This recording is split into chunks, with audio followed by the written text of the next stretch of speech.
मुंबईच्या शेवडीमधून 4 कोटींचा चरस जप्त. अंमली पदार्थ विरोधी पथकाची मोठी कारवाई. तर शेवडीतल्या धाडीमध्ये 8 किलो चरस जप्त.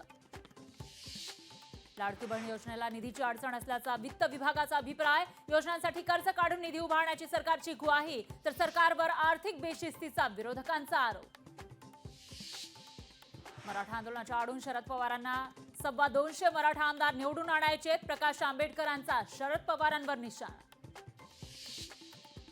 मराठा समाज फडणवीसांच्या पाठीशी 100 पिढ्या आल्या तरी देवेंद्र फडणवीस संपणार नाहीत. जरांगेंच्या फडणवीसांवरील टीकेला दरेकरांचं उत्तर. विधानसभा निवडणूक स्वबळावर लढण्याची राणेंची मागणी. निवडणुकीमध्ये कोकण काबीज करण्याचा राणेंचा निर्धार. चंद्रकांत खैरेंना विधानसभा निवडणुकीचे वेध. संभाजीनगर पश्चिम मधून लढण्याची खैरेंची इच्छा. संजय शिरसाट यांच्या विरोधात खैरे रणांगणात. ठाण्यात शिवसेना युबीटीला मोठा धक्का. राजन विचारेंचे कट्टर समर्थक मुख्यमंत्री शिंदेंच्या गळाला. बाबाजानी दुरानी मनानं शरद पवारांबरोबरच जयंत पाटलांच्या विधानानं चर्चांना उधाण.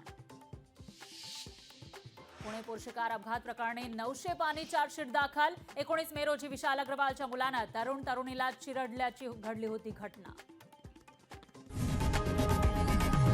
लोकशाही मराठी ऐका, पहा, जागरूक रहा.